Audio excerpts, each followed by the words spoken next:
Horrors on the night streets of Toronto. I used to work as a bartender here in Toronto, but my favorite spot was a wine bar within walking distance of my apartment.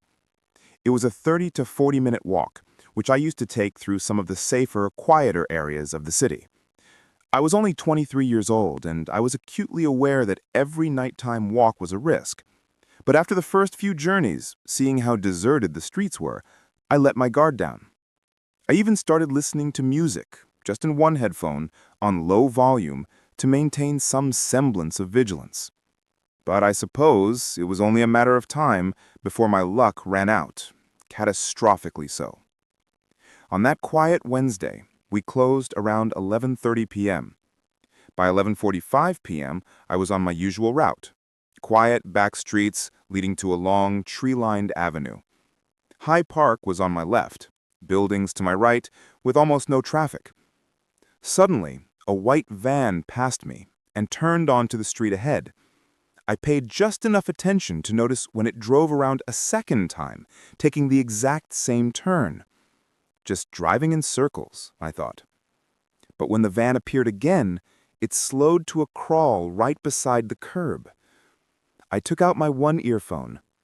The driver was a tubby-looking guy with sandy brown hair. He made direct eye contact and asked if I was from around here. I said, sure. He sighed, "Oh, thank God, the last couple were all tourists," before asking for directions to a particular side street. I knew it was poorly marked. I started explaining, but then he held up a crumpled map. "Show me, please. I'll only forget what you tell me." At that moment, my defenses dissolved. If this had been some creepy, sleazy guy, I would have run. But this man in a blue polo with his sandy hair seemed slow. He had a kind of childlike innocence, as if he were too dumb to be evil. He mentioned helping his mom move apartments. I fell for the lure, hook, line, and sinker. I walked over to his window and reached for the map. No sooner had I touched the paper than the van's side door slid open with a screech and a man leaped out of the darkness. The sudden noise of the door scared the hell out of me, causing me to instinctively jump back before the man's feet even hit the pavement. When it hit me what was really happening, how stupid I'd been to fall for this obvious trap, I started running as fast as I could. The man chasing me was fast. The best I could do was make a desperate grab for the railings of one of the buildings. My only thought was, they can't get me in the van if they can't get me off these railings. I started screaming for help. His arms wrapped around my waist, trying to tear me away, but I held on for dear life. He pulled so hard I thought my arms might break at the sockets, but I knew that was better than whatever awaited me in that van. He tried to pry my hands free, so in a desperate move, I bit his hand, right on the bony part. He screamed and let go, but then, in a fit of pure rage, he swung a punch, aiming for my face. I ducked, and the blow landed on my neck and the back of my head. He started trying to kick my wrists to break my grip. I was screaming the whole time. Then he joined in the yelling too, shouting at his buddy, "Get out here and help me." I knew that two of them working together would be the end of it. When I saw the bigger, tubby guy opening his door, my scream escalated into a piercing, animalistic wail. I was no longer just yelling for help. I was begging them not to take me, promising anything. But they were not interested. Their minds were made up, and reasoning was useless. Just as the bigger man started walking towards us, I heard a shout from across the street. "Get your hands off her right now!" A man was running towards us, wearing nothing but a robe, his underwear, and a pair of sneakers. But the thing that really got my attention was the big old hockey stick he was carrying. The tubby driver ran back to his seat the second he saw the guy with the stick. The scumbag trying to drag me off the railings did the same, realizing they were suddenly in for a fair fight. He jumped into the back, and as the door slid shut, the van took off, and my rescuer had to dart out of the way. He took a swing at it as it sped off, and then ran over to me, asking if I was hurt. He turned out to be the owner of a store across the street, living in the apartment above. He had heard my screams and apologized for taking so long. He had to put on some clothes and grab his hockey stick. I didn't mind.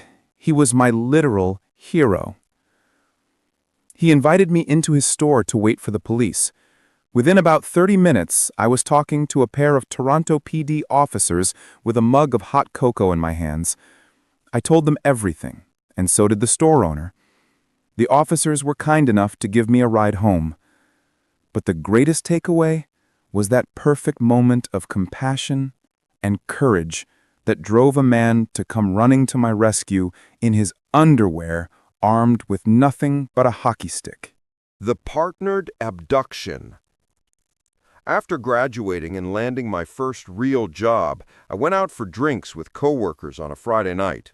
It was great, but around 1 a.m., I decided to call it quits and take a cab home. Walking toward a busy street to find a vacant taxi, I realized I had somehow lost my purse. I made a few calls, but everyone with a car was either drunk, asleep, or both. To get home, I faced two options: hitching a ride with a total stranger or a long, solitary walk in the dark. The first scared the ever-living hell out of me, so I chose the latter. I was thankful I'd worn sneakers. As I made steady progress away from the crowded downtown areas, I felt the eerie, oppressive quiet of streets normally teeming with life. I kept having to push away the image of some creep leaping out of the shadows. I walked carefully, sticking to well-lit areas and constantly checking my surroundings. When I finally saw another person, I had a brief moment of panic. Please let them be normal. But then I saw it wasn't some stalker in a hoodie. It was another girl, similarly aged and dressed, walking in the same direction on the opposite side of the street. We made eye contact. She smiled and, being super friendly, asked if I wanted to walk together. Two girls are infinitely safer than one. What the heck, why not, I thought, and she crossed the street. She introduced herself as Kim. We joked about how she might have accidentally given her cab fare to a bartender as a tip. About a third of the way into the journey, a staggering man came out of a side street and started walking in our direction on the opposite curb. He noticed us and started yelling, "What's up, ladies? Need a little company over there?" We tried to ignore him. Then Kim muttered, "No thank you," under her breath, which made us both stifle giggles. The guy was offended. "Wait, you two are laughing at me, aren't you?" He got angrier and angrier as we kept walking, yelling things like, "Oh, I get it. You think you're better than me?" Suddenly, Kim said her place wasn't far, and I was welcome to come inside for a drink and a bathroom break. I desperately needed to pee, but the fact that this drunk idiot was now clearly following us absolutely sealed the deal. We darted down the next side street to lose him. Hearing him yell aimlessly behind us, we picked up the pace. "Think he'll follow?" I asked. Kim replied, "Probably, but watch this," before turning us down a smaller street. We were completely out of sight. A few minutes later, Kim announced, "We've arrived." I was taken aback. We were in front of a super nice house with a gate and courtyard. I lived in a crummy apartment. Kim, barely older than me, had this place? Kim smiled, used to the reaction. She graciously explained she lived alone with a hefty rent discount from a family friend. I followed her inside. The gate wasn't locked.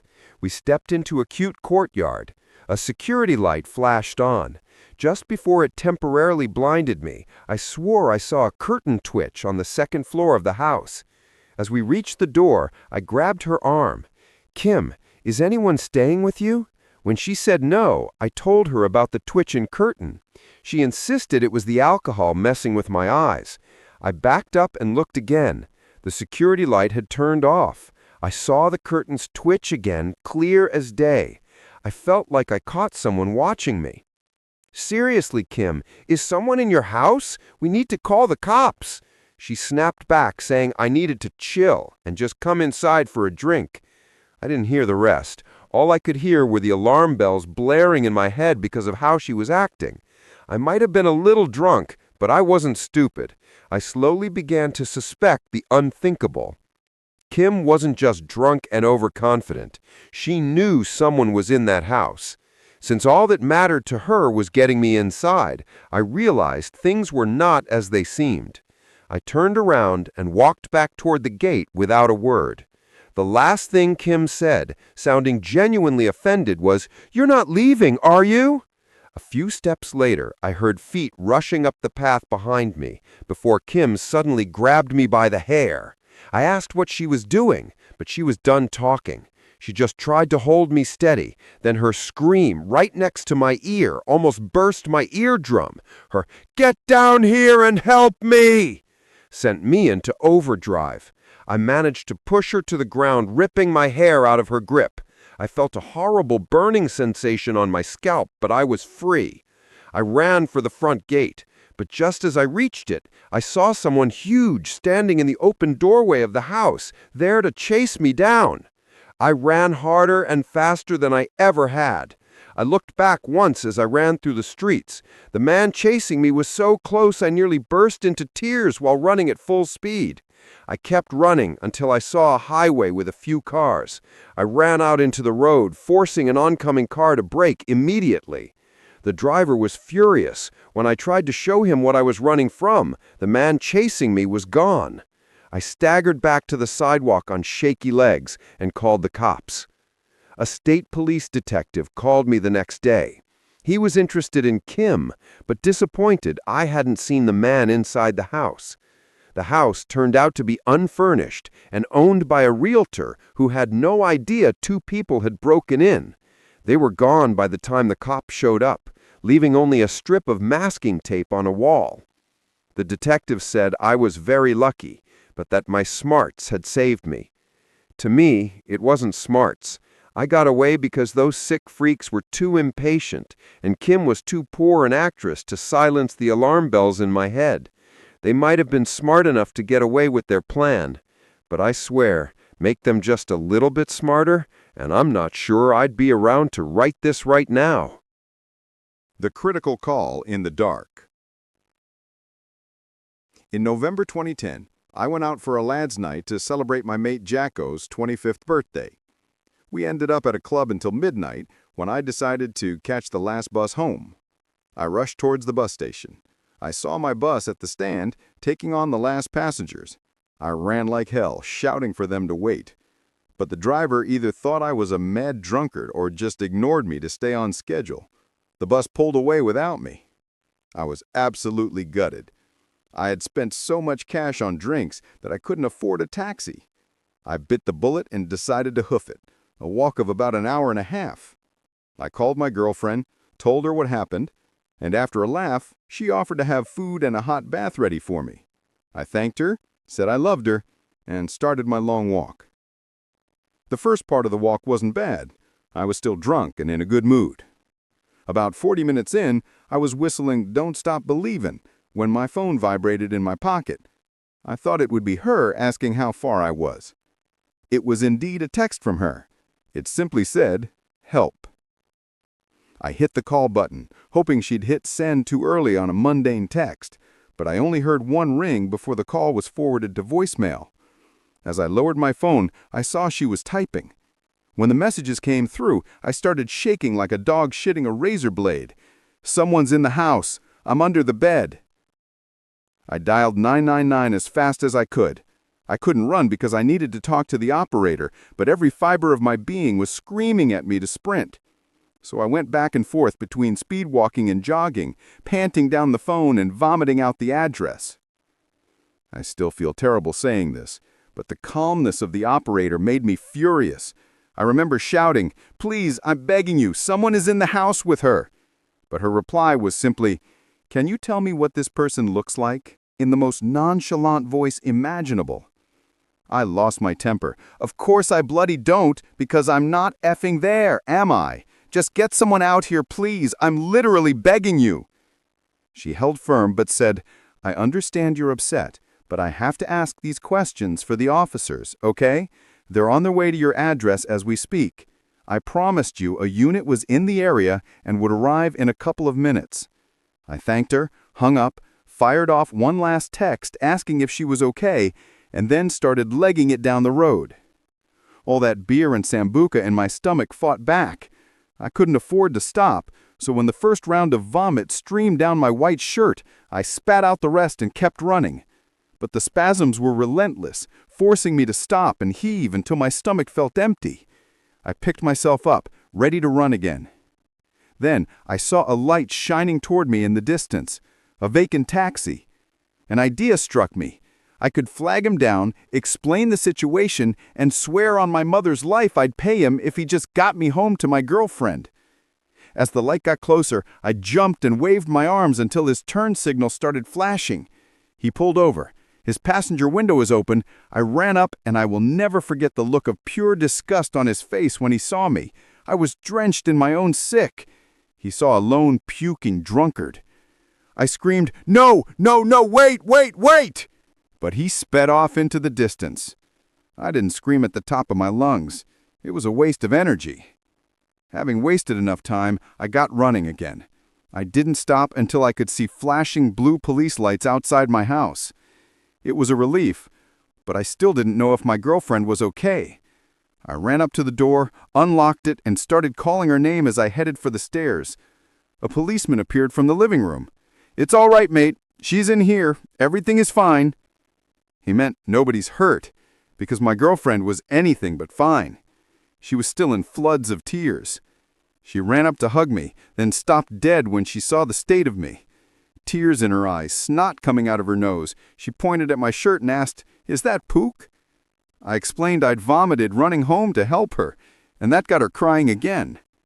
She later said it was because she realized how utterly helpless I must have felt. After changing and cleaning up, I was there when she told the police the full story.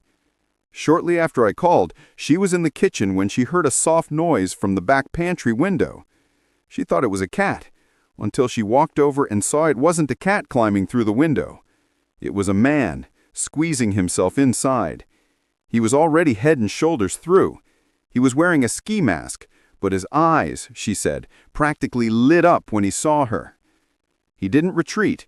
Seeing her only made him more determined. She ran upstairs and hid under the bed. From her hiding place, she could hear him moving from room to room. He wasn't searching for electronics or valuables. He was interested in her. She told the police she stopped texting me because the man was so close she was scared he would hear her fingers tapping the screen. She barely breathed when he walked into our bedroom. She lay on her front, her hand over her mouth, watching his black trainers move softly around the carpet, as if he was trying to creep up on her. He walked around, then stopped dead and stood still facing the bed. My girlfriend thought this was it. He was about to reach under the bed and drag her out. But instead, the man started laughing softly at first, then growing into an almost childish giggle. She kept waiting for him to pounce, but instead, he walked toward her dresser and the mirror. She thought he was looking at himself. Then they both heard the police sirens. He bolted, ran downstairs, and escaped out the back door. Only when she was sure it was the police did she come out of hiding. But when she saw something written on our mirror, she burst into tears. He had used her lipstick to write 3 little words. "I found you." Like it was some sick game. She couldn't give much of a description, besides his eyes and his black Nike trainers with a dark red swoosh. The most chilling realization was this. My girlfriend hadn't just left the window open. It was November. She'd only opened it minutes before she put the bacon on the grill to let the smell out. This makes us think either she was extremely unlucky and opened the window just as some creeper decided to peek over the back wall, or whoever tried climbing through that window had been watching her and realized she'd gifted him a way in. Both options made me sick.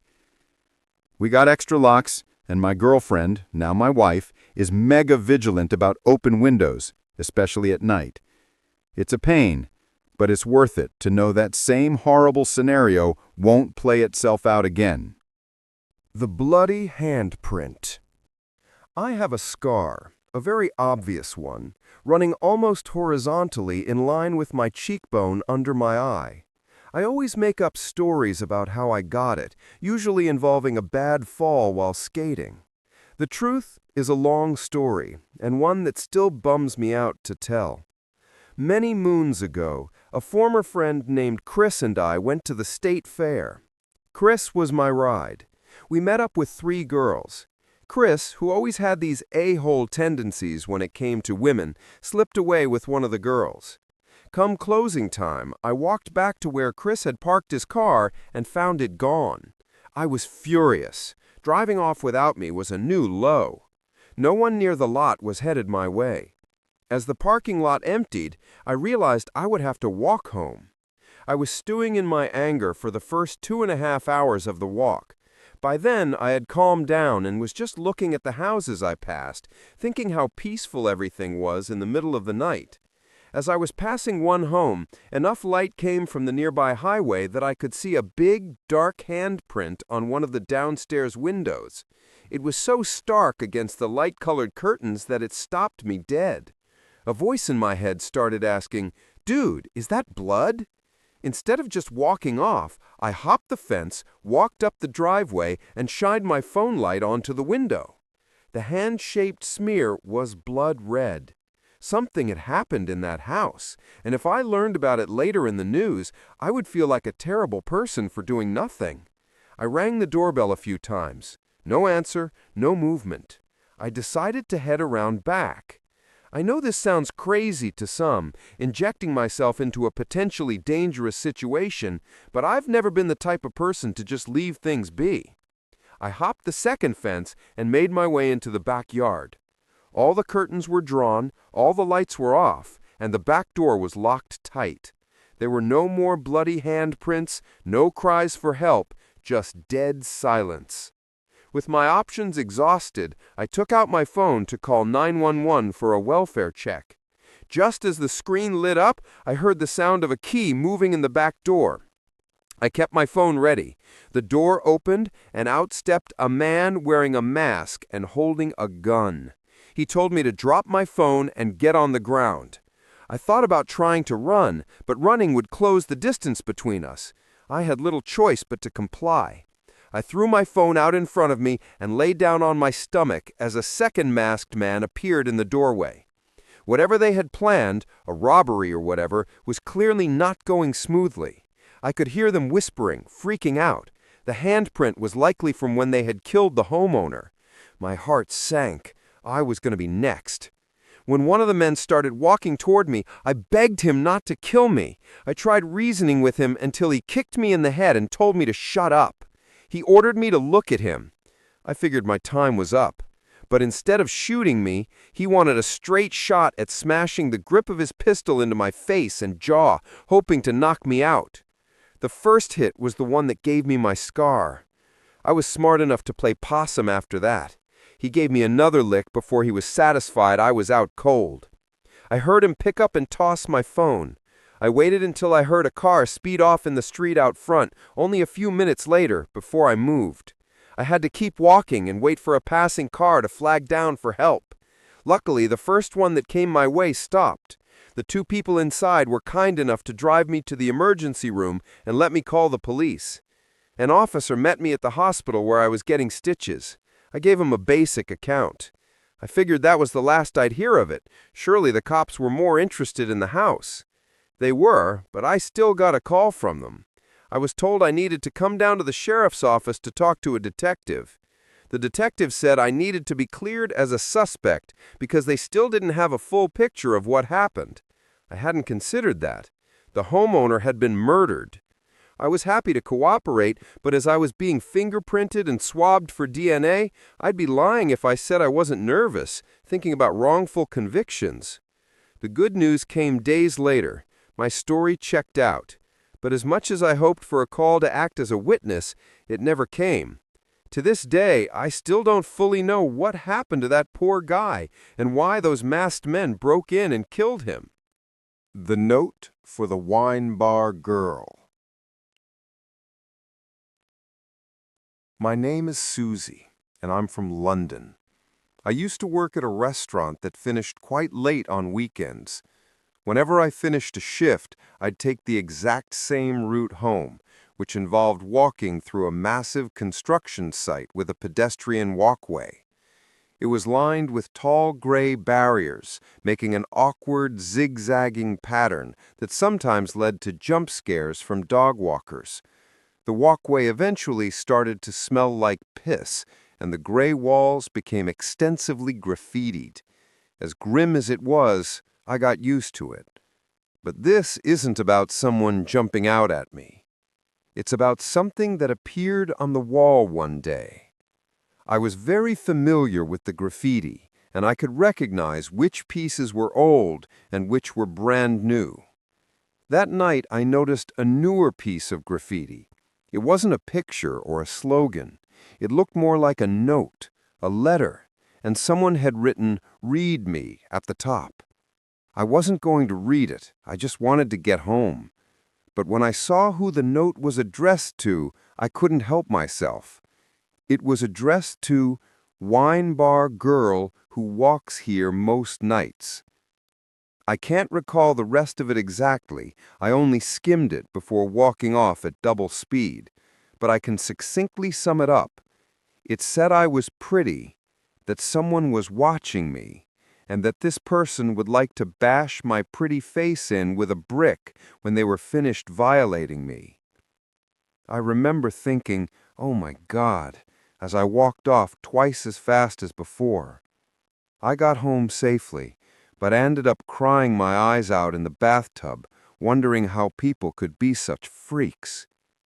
I started taking taxis home from then on. But even so, I've never forgotten that stomach-churning terror I felt when I realized that note was addressed to me.